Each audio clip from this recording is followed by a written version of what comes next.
সহজভাবে জিগজ্যাগটা শিখতে পারি। আচ্ছা, আমরা সবাই তো জিগজ্যাগ শিখতে চাচ্ছি।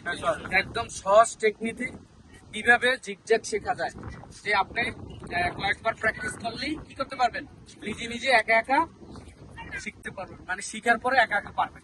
ওইভাবে আমি আপনাদেরকে দেখাই দিচ্ছি, ঠিক আছে? এই যে আমাদের গাড়িটা এখন আছে সোজা, কেমন? গাড়িটা আমরা এখান থেকে স্টার্ট দিয়ে আস্তে আস্তে এসে এই অ্যাঙ্গেল করবো। কি করবো? এই অ্যাঙ্গেলে করে আমরা সোজা যেতে থাকবো। আপনারা সাথে সাথে আসেন। সোজা আইসা কি করবো, এই লেভেলে দাঁড়াবো। এই লেভেল দাঁড়াবো। আমার ডানে এবং বামে যে লুকিং গ্লাস, বামের লুকিং গ্লাসটা যখন এই স্টারে সোজা সোজা আসবে, কেমন, তখন আমরা কি করবো, দাঁড়াবো। দাঁড়াইয়া বাম থেকে স্টাইল ঘুরাবো। বাম দিকে ঘুরে গাড়ি ঘুরে এইভাবে হয়ে যাবে, কি বামের অ্যাঙ্গেলে হয়ে যাবে। এরপর আবার স্টিয়ারিং বামে কাটা ছিল, ওইটা সোজা করবো। কেমন? সোজা করে আবার আসতে থাকবে। এসে আবার ডান পাশের লুকিং গ্লাস যখন এই স্ট্যান্ড থাকবে, কি থাকবে, এই স্ট্যান্ড আর লুকিং গ্লাস যখন সোজা সোজা হবে, কেমন, তখন আবার দাঁড়াই যাবো। দাঁড়াই আবার ফুল ডান দিকে ঘুরাবো। কেমন? ফুল ডান দিকে ঘুরে আবার এইভাবে যেতে হবে। গাড়ি যখন সোজা হয়ে যাবে তখন স্টিয়ারিং কি করবো, সোজা করে দেবো। সোজা করে এই দুই স্ট্যান্ডের মাঝখান থেকে বের হয়ে যাবে। কতটুকু বেরাবো, পিছনের চাকা গাড়ি এই লাস্টে একদম সোজা থাকবো। এখানে ডানে বামে কাটবো, তাহলে আমার জন্য সোজা হবে। ঠিক আছে? সোজা দাঁড়ানোর পরে আমরা কি করবো, সোজা আসলাম। পিছনে যাওয়ারটা হইলো সবচেয়ে কঠিন, তাই না? এইটা আমরা যদি খেয়াল রাখি, পিছনে একদম সহজ ভাবে যাইতে পারবো, পিছনে একদম সহজে। সেটা কিন্তু আমার খেয়াল থাকতে হবে, কোনটা, লুকিং গ্লাস। আমি যদি লুকিং গ্লাস খেয়াল করি তাইলে আমি একদম সহজ ভাবে যাইতে পারবো। সেটা কিভাবে, আমার গাড়ি এইভাবে সোজা দাঁড়াইলাম।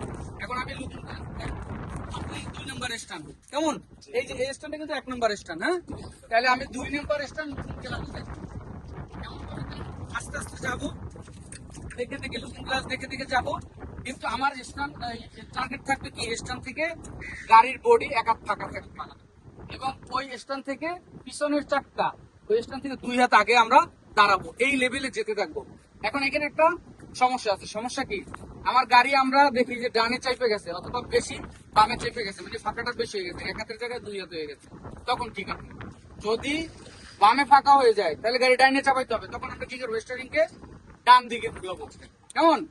আবার যদি দেখা যায় 1 হাতের জায়গায় আমার কতটুকু, 1 বিঘা হয়ে গেছে বা 4 আঙ্গুল হয়ে গেছে, এখন ফাঁকা করার দরকার, তখন আমি কি করবো, বাম দিকে ঘুরাবো স্টিয়ারিং। এখন অনেকে করে কি, স্টিয়ারিং ঘুরে ধরে রাখি, ধরে রাখি কিন্তু হবে না, ধরে আস্তে আস্তে যাইতে দেবো। যখন দেখবো যে আমার 1 হাত পরিমাণে ফাঁকা হয়ে গেছে, তখন আমি সাথে সাথে আবার কি করবো, স্টিয়ারিং সোজা করবো। স্টিয়ারিং সোজা মানে কি, সামনের 2 চাকা আগের সোজা করা। ঠিক আছে? এখন সোজা করে আমি যাইতে থাকবো একদম পিছনে এই পর্যন্ত আসবো। কোন পর্যন্ত? স্টানের 2 হাত আগে পিছনের চাকা দাঁড়াবে এবং ফাঁকা থাকবে কত, 1 হাত। এইখানে দাঁড়াই আমি ফুল ডান দিকে ঘুরাবো। কি করবো, ফুল ডান দিকে ঘুরে ধরে রাখবো। ধরে আস্তে আস্তে যাইতে থাকবো, গাড়ি ঘুরতে থাকবো। কি করবে, গাড়ি ঘুরতে থাকবে। দেখবো এই স্থানে বাজে কিনা। এবং বাম পাশে যে লুকিং গ্লাস, কোনটা, বাম পাশের লুকিং গ্লাসে দেখবো আমরা এই 3 নম্বর স্ট্যান্ডটা দেখা যায় কিনা। সেম এইখানে যেরকম দেখছি, বাম পাশের লুকিং গ্লাসও দেখবো। যখন দেখবো যে 1 হাত ফাঁকা হয়েছে, তখন ব্রেক করে দাঁড়াইয়া, ব্রেক করে দাঁড়াই কি করবো, স্টিয়ারিং কে সোজা করবো। স্টিয়ারিং তো ডাইনে কাটা ছিল, স্টিয়ারিং বামে 1.5 রাউন্ড ঘুরে স্টিয়ারিং সোজা করবো, মানে চাক্কা সোজা করবো। এখন আবার যেতে থাকবো। কি করবো,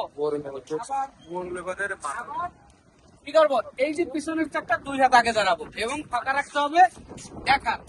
এখানে দাঁড়াই আবার ফুল বামে ঘুরাবো। কি করবো, ফুল বামে ঘুরে ধরে রাখবো। আস্তে আস্তে আস্তে আস্তে যাইতে থাকবো। যখনই দেখবো এই চাক্কাটা পার হয়ে গেছে, বাজে নাই, তখন আমি ডান দিকের লুকিং গ্লাসে তাকাবো। কোন দিকে, এখন গাড়ি ঘুরতেছে, যখন সোজা হয়ে যাবে, ওই ডান দিকের লুকিং গ্লাসের লাস্টের স্ট্যান্ডটা যখন দেখা যাবে এবং স্ট্যান্ডটা 1 হাত ফাঁকা হয়ে যাবে, তখন আবার দাঁড়াই যাবো, ব্রেক করবো। ব্রেক করে স্টিয়ারিং সোজা করবো। তারপর ডাইনে এবং বামে, এই পাশে 1 হাত ফাঁকা থাকলে বাম পাশে 1 হাত ফাঁকা থাকবে, স্টিয়ারিং সোজা করে একদম সোজা বের হয়ে যাবে। এই টেকনিকটা যদি আমরা খেয়াল করতে পারি, লুকিং গ্লাস দেখে দেখে একদম পানির মতো সোজা ঠিকঠাক করা। ঠিক আছে?